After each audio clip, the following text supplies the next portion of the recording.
और बताया है कि देखिए माँ भले ही गीले में सो जाएगी मगर अपने पुत्र को हमेशा सूखे में सुलाएगी।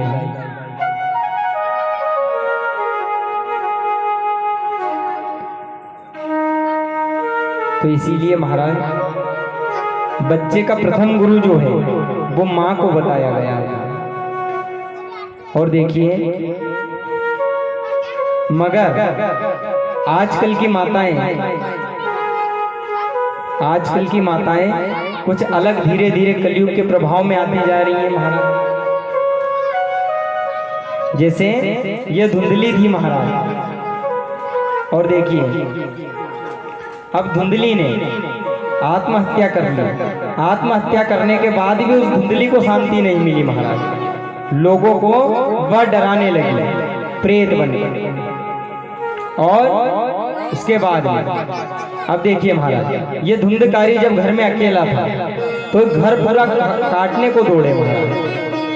अब धुंधकारी ने सोचा चलो बाजार चला जाए, और बाजार से 5 गणिकाओं को 5 वेश्याओं को खरीद करके ले आया। अब यह बड़े आराम से रहने लगा महाराज। अब उन 5 गणिकाओं को, अब 5 गणिकाएं घर में आ गई महाराज। 5 गणिकाएं आ गई तो उन्होंने इससे कहा कि ये सामान लेकर के आओ, वो सामान लेकर के आओ। तो महाराज ये धीरे धीरे इतना क्रूर हो गया कि ये चोरी करने लगा, डाका डालने लगा। अब महाराज चोरी करके लाए, बहुत सारा धन लेकर के आए और ला करके उन गणिकाओं को दे दे महाराज। अब जब उन गणिकाओं को दे दे तो उन गणिकाओं ने जब देखा ये सारा धन लेकर के आता है और हमें ला करके दे देता महाराज। अब गणिकाओं के पास भी बहुत सारा धन हो गया। एक दिन तो धुंधकारी चोरी करने गया और चोरी करके उसने इतना धन लेकर के आया, राजा के धन को चुरा करके लाया कि उन 5 गणिकाओं की आंखें फटी की फटी रह गई। जब देखा उन्होंने इतना सारा धन देखा तो देख करके बड़ा ही आश्चर्य किया और कहने लगी कि अरे ये धुंधकारी ने इतना सारा धन, राजा के धन को चुरा करके लाया है और किसी ना किसी दिन ये जरूर पकड़ा जाएगा। और जिस दिन ये पकड़ा गया उस दिन ये जरूर कह देगा कि मैं ले जाकर के इन 5 को ये धन दे देता हूं। और जैसे ही पता चलेगा कि हम 5 को ये धन देता है तो राजा के सिपाही आएंगे और हमें भी पकड़ करके ले जाएंगे महाराज, और जेल की हवा फ्री पॉकेट में खानी पड़ेगी। अब महाराज उन्होंने सोचा कि क्यों ना ये धन को रख करके धुंधकारी को मार दिया जाए। अब महाराज 5 गणिकाओं ने प्लानिंग कर ली। अब धुंधकारी शाम को रात्रि में जैसे ही घर आया उसे खूब मदिरा पान कराया, उसे खूब शराब पिलाई महाराज। और शराब पिलाने के बाद में एक ने हाथ पकड़ लिए, एक ने पैर पकड़ लिए और 2 गणिकाएं उसे मारने लगी। अब मारने लगी तो धुंधकारी हाहाकार करके चिल्लाने लगा, बड़ा ही जोर जोर से चिल्ला रहा था। तो एक गणिका अंदर गई और जाकर के जलते हुए अंगारे उठा करके लाई चूल्हे में से, और जलते हुए अंगारे ला करके धुंधकारी के मुंह में डाल दिए। और जैसे ही अंगारे मुंह में डाले महाराज धुंधकारी बड़ा ही विलाप करने लगा और उसने बड़ी ही विकलता के साथ अपने प्राण त्याग दिए। अब धुंधकारी का प्राणांत हो गया। धुंधकारी को उन 5 गणिकाओं ने वहीं पर गड्ढा खोदा और गड्ढे में डाल दिया महाराज, और गड्ढे में डाल करके बूर दिया महाराज। और बूरने के बाद में 5 गणिकाएं धन लेकर के अपना अपना हिस्सा करके चली गई। अब महाराज समय बीता, गोकर्ण जी को पता चला कि मेरे पिताजी वन में चले गए, माता जी का स्वर्गवास हो गया और धुंधकारी का भी प्राणांत हो गया महाराज।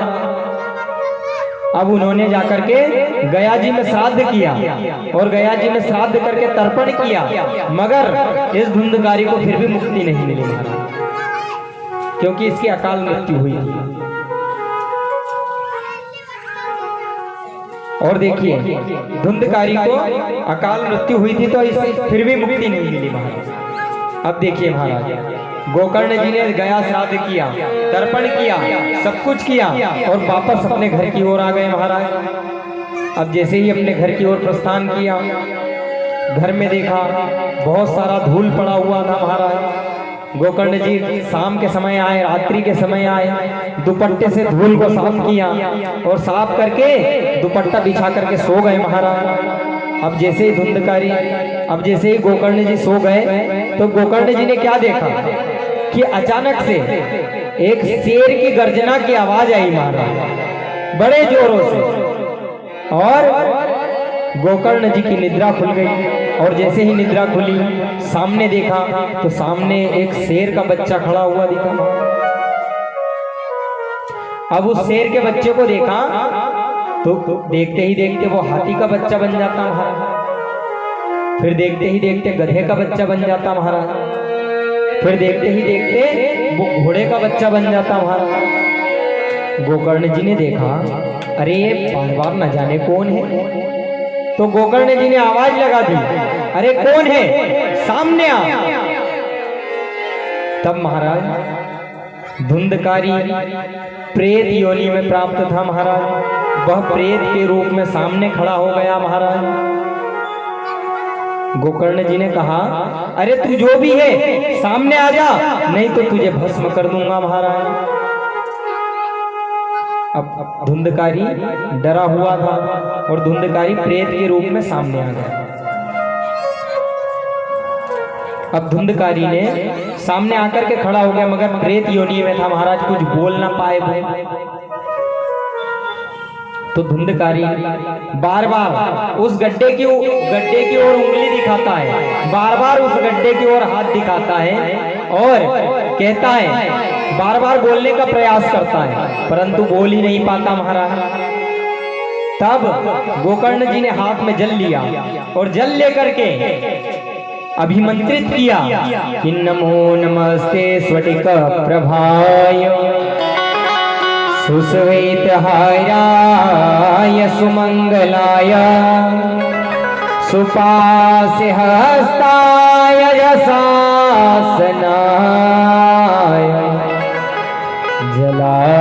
जलाधिनाथाय नमो नमस्ते।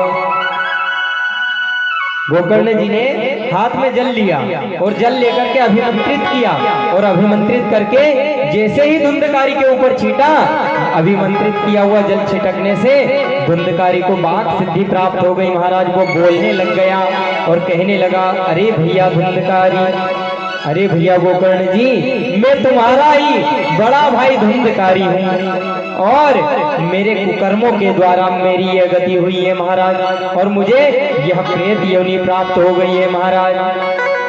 अब क्या किया जाए, अब क्या किया जाए? अब धुंधकारी कहने लगा, बड़े भैया मुझे इस योनि से मुक्त करने का आप कोई उपाय करिए महाराज। अब देखिए महाराज, गोकर्ण जी ने कहा, देखो धुंधकारी, अभी रात्रि का समय है, एक काम करो, अभी रात्रि में हमें विश्राम करने दो और सुबह हम तुम्हारे इस मुक्ति का उपाय जरूर ढूंढेंगे।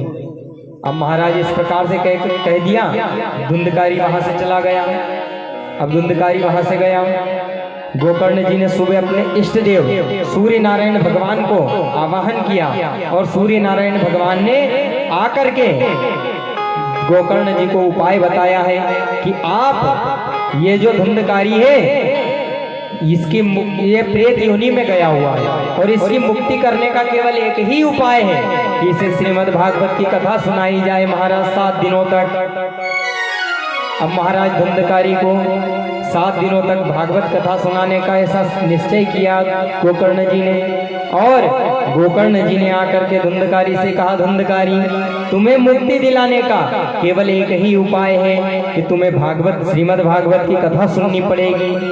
अब महाराज आयोजन किया, सभी ग्रामवासी आकर के बैठे हैं और गोकर्ण जी ने श्रीमद् भागवत की कथा प्रारंभ करने का प्रयत्न किया है महाराज। और एक वहां पर एक बांस लगाया है, क्योंकि देखो अब गोकर्ण जी ने श्रीमद् भागवत की कथा प्रारंभ की। अब धुंधकारी बेचारा आया, आकर के बैठा। अब बेटा जोर से हवा चली तो वो उड़ करके उधर फेंका गया महाराज, क्योंकि वो तो प्रेत था, हवा का रूप था महाराज। अब वहां से आता, आकर के बैठता और फिर इधर से हवा चलती महाराज, इधर उड़ करके फेंका जाता। अब महाराज बड़ा परेशान, धुंधकारी गोकर्ण जी के पास आया और कहने लगा, प्रभु मेरी मुक्ति तो हो जाएगी श्रीमद् भागवत की कथा सुनने से, पर प्रभु मुझे एक बात तो बताओ, अरे मैं बैठूं कहाँ? तुमने सबके लिए सभी लोगों को बैठने के लिए सुंदर सुंदर स्थान दे दिए महाराज, मगर मैं कहाँ बैठूं? अब महाराज वहां पर एक बांस का पेड़ लगा हुआ था 7 गठान का। अब महाराज उसमें जाकर के धुंधकारी बैठ गया और बैठ करके कथा का रसपान करने लगा महाराज, और कथा का रसपान करने लगा। अब महाराज पहला दिन हुआ, पहली गठान चटक गई महाराज। दूसरा दिन हुआ, दूसरी गठान चटक गई महाराज। तीसरा दिन हुआ, तीसरी गठान चटक गई। चौथा दिन हुआ, चौथी गठान चटक गई। पांचवा दिन हुआ, पांचवी घटना चटक गई महाराज। छठवां दिन हुआ, छठवीं घटना चटक गई। और 7वां दिन हुआ। श्रीमद् भागवत की कथा विराम की ओर पर थी और 7वां दिन था महाराज। 7वां दिन हुआ, जैसे ही संपूर्ण श्रीमद् भागवत की कथा हुई और 7वीं गठान चटक गई महाराज। और जैसे ही गठान चटकी, कड़ाके की बिजली कड़की, इस प्रकार से आवाज हुई महाराज, और धुंधकारी सुंदर से दिव्य रूप में प्रकट हो गया महाराज सामने और आकर के प्रणाम करने लगा धुंधकारी जी को महाराज। बोले श्रीमद् भागवत महापुराण की जय, बोलिए गोकर्ण जी महाराज की जय। अब देखिए महाराज सुंदर से रूप में परिणित होकर के, सुंदर से गंधर्व के रूप में परिणित हो गया और आकर के प्रणाम करने लगा।